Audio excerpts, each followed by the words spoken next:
Bienvenidos, esto es el Español Digital, la verdad sin complejos, nuestro programa La Lupa. Yo soy Paco Vendala.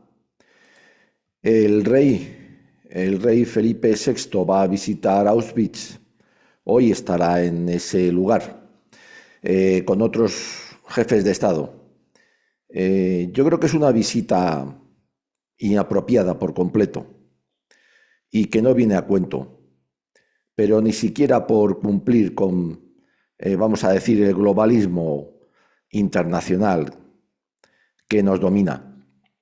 Y voy a explicarlo, y es que, claro, España fue la única nación, junto con Suiza, de Europa que se mantuvo neutral durante toda la Segunda Guerra Mundial. Por lo tanto, nada tuvo que ver en nada de lo que ocurriera en esa Segunda Guerra Mundial.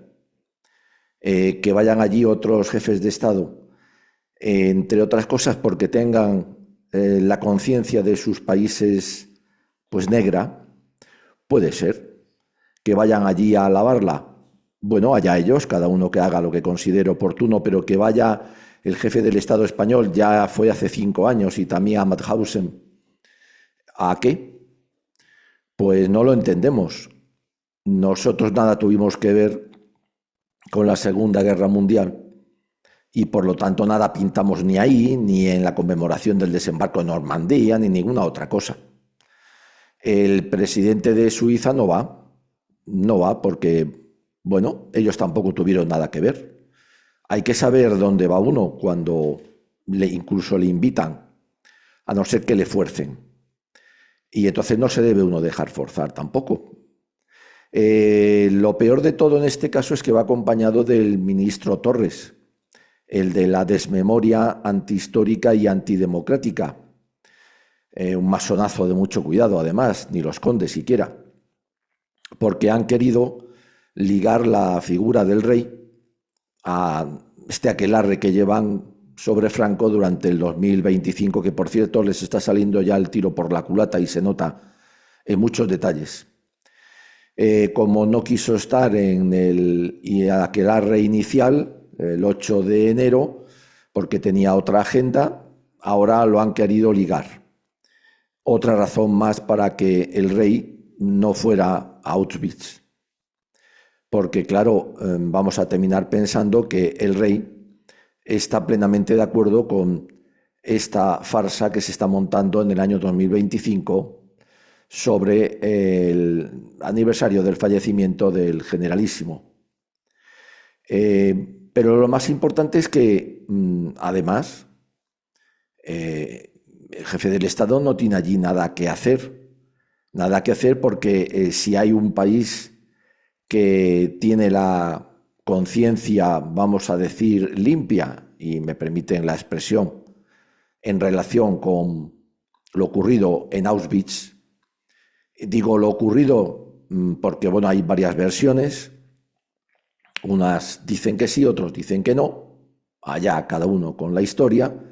Lo que sí es cierto es que, al parecer, los historiadores que han intentado acceder a una serie de archivos que se consideran fundamentales, pues hoy por hoy siguen confidenciales, siguen bloqueados y no dejan.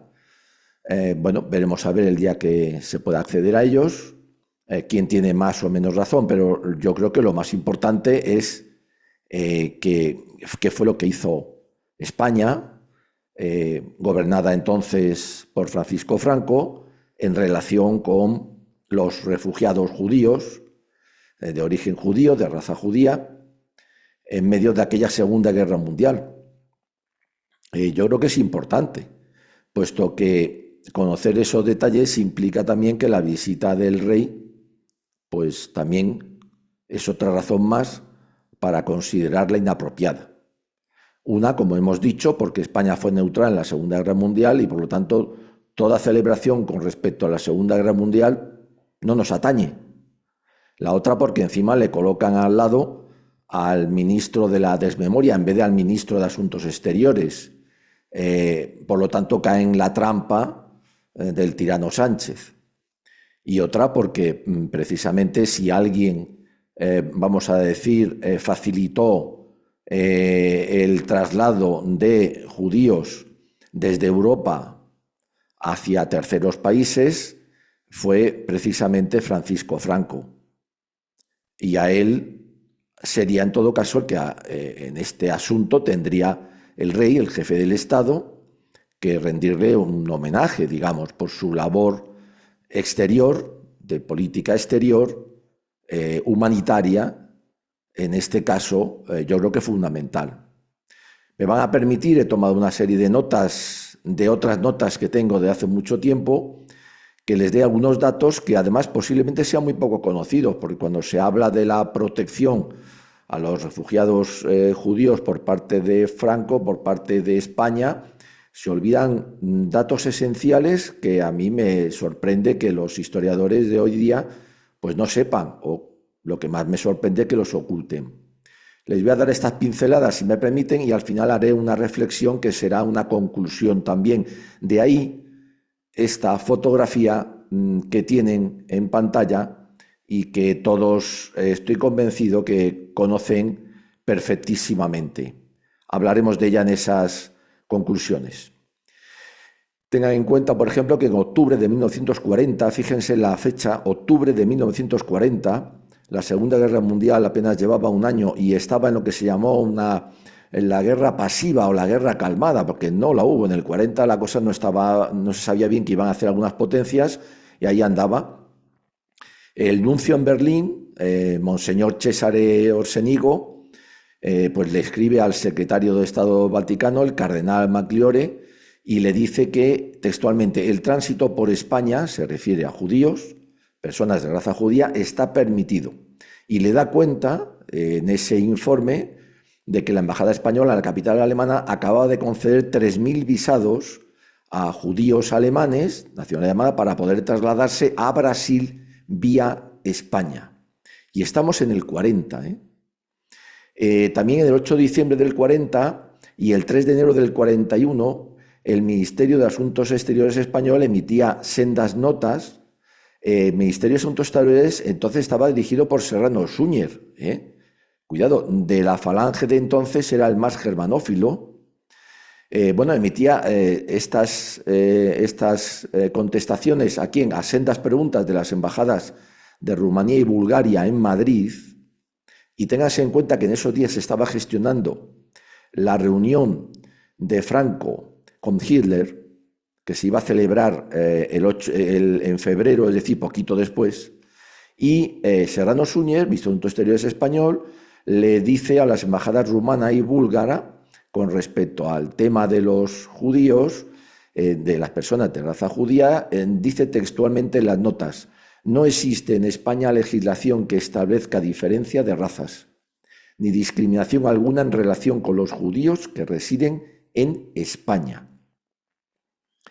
Durante el año 41, ya vamos avanzando, hay dos hechos que corroboran el afianzamiento de la decisión española de acoger refugiados judíos.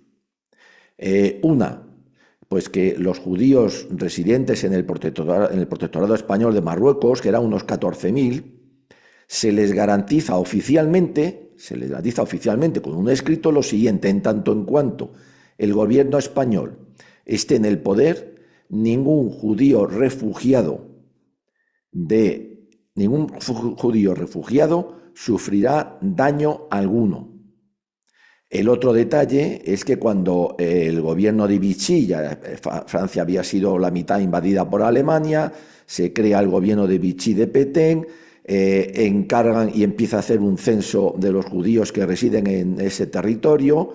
Bueno, pues por orden expresa del Ministerio de Asuntos Exteriores español, se autoriza a los judíos sefardíes residentes en Francia a que cuando fuesen interrogados, ¿es usted judío o no?, por las autoridades francesas de Vichy, colaboracionistas con Alemania, dijeran que tenían nacionalidad española, que estaban bajo el amparo del gobierno español como ciudadanos españoles que eran, y por lo tanto que debían quedar exentos de ese censo, así como de acatar cualquier ley, vamos a decir, antisemita, que el gobierno de Vichy fuera a poner en vigor. Bueno, gracias a esas disposiciones, cerca entre el año 41 y 42, más o menos 35.000 judíos de los residentes en Francia, pues pasarán a través de España y luego a terceros países.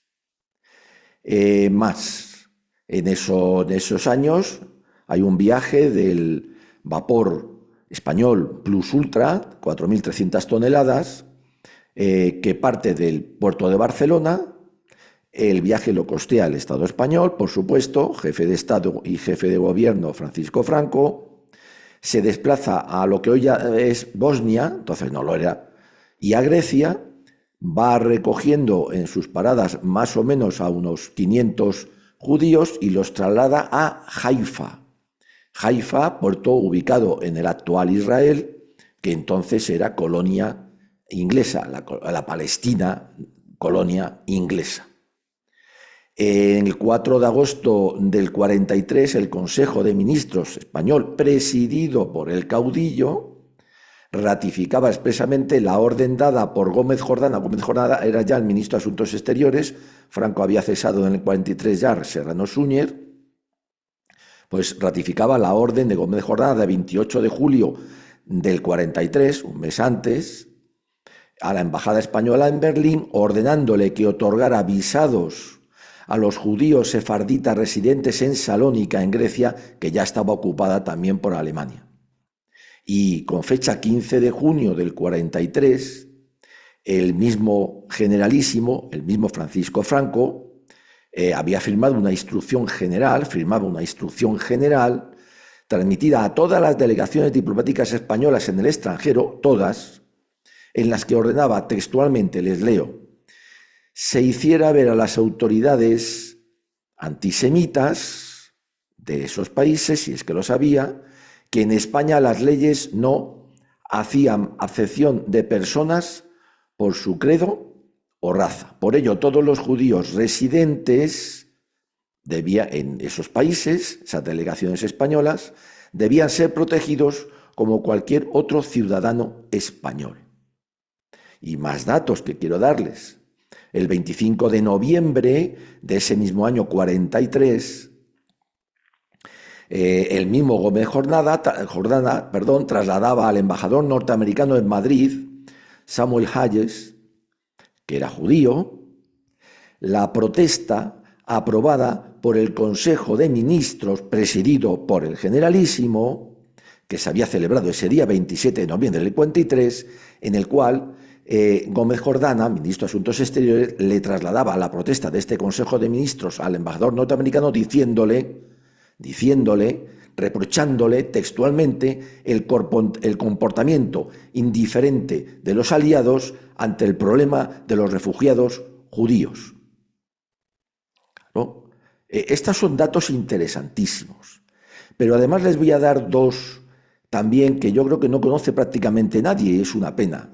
Hay otros, pero estos son muy importantes. En diciembre del 42, fecha tan temprana, Pilar Primo de Rivera, hermana de José Antonio, jefa entonces de la sección femenina, lo sería durante mucho tiempo, pronunciaría en Viena, la Viena alemana ya, porque se había con el Auschwitz, Alemania la había, vamos a decir, absorbido, pues allí un discurso ante las altas jerarquías alemanas, en el que afirmó con rotundidad, no se cortó un pelo, queremos dejar bien sentado que nuestra oposición al judaísmo envolvería en todo caso un sentido estrictamente político, económico y social, acaba de definir el sionismo realmente, y no una oposición por razón de raza o religión. Esta es la doctrina de Falange verdadera con respecto vamos a decir, a los judíos, es decir, al sionismo, que no se deben confundir las dos cosas. Y está hablando en Viena delante de las autoridades alemanas del momento. Y está hablando, por supuesto, con conocimiento perfectamente del Generalísimo. Y después vamos a decir otra cosa importante. Un informe del Ministerio de Asuntos Exteriores español de diciembre del 43, ya con Gómez Jordana como ministro de Asuntos Exteriores, en el que le informa al generalísimo, es un informe reservado, no está hecho de cara a la galería, por lo tanto, y le dice: los alemanes han encontrado en Francia menos resistencia y más colaboración que en ninguna parte para perseguir a los judíos, pues las autoridades francesas han ido en este aspecto más allá que las alemanas. ¿Para qué decir del apoyo de las distintas delegaciones diplomáticas españolas en Hungría, muy conocidas, Sant-Brice y todos estos que actuaban siempre por orden de Francisco Franco, nuestro caudillo y generalísimo, en este asunto? Es decir, pero no solamente eso, es que los aliados conocían lo que estaba ocurriendo, fuera lo que fuese, y nunca movieron un dedo, como el ministro de Asuntos Exteriores español le traslada a la embajada norteamericana en España, quejándose de la actitud de los aliados en este caso. Entonces, me parece muy bien que debido a su mala conciencia, norteamericanos, canadienses y todos los países europeos vayan a Auschwitz, pasara lo que pasase allí. Lo que no puede hacer el jefe del Estado español, Felipe VI, es ir allí. Lo hemos dicho, porque España fue neutral, menos con Torres, ese infame ministro todavía. Eso está clarísimo, y sobre todo después de lo que hizo el caudillo Francisco Franco en este asunto durante toda la Segunda Guerra Mundial, el único del mundo, como después se reconoció, aunque ahora no se quiere hacer. Y ahora yo le pregunto a Felipe VI, y estas son mis conclusiones: ¿por qué hoy, en vez de ir a Auschwitz, no visita Ceuta y Melilla, que lleva 10 años en el trono y no ha tenido las narices de reafirmar la españolidad absoluta de Ceuta y Melilla, visitando esos dos trozos de España, no ciudades, dos trozos de España, que son tan españoles como Gerona, Lérida, San Sebastián, La Coruña, Ibiza, Pamplona, Bilbao, Valencia, Sevilla, y lleva 10 años en el trono? Y es más, en este caso le digo y le grito: Felipe VI, ¿para cuándo una visita a este lugar que he elegido para esta lupa, a Paracuellos del Jarama? ¿Para cuándo?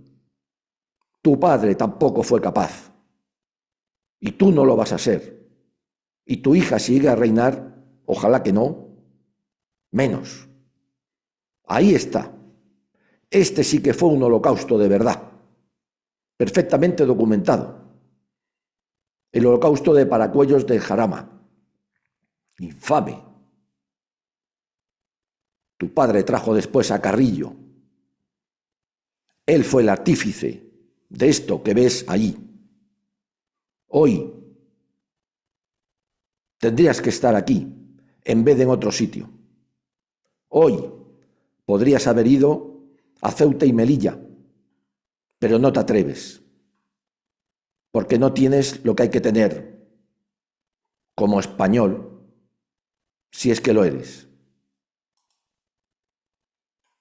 Gracias por seguirnos. Españoles, viva siempre España.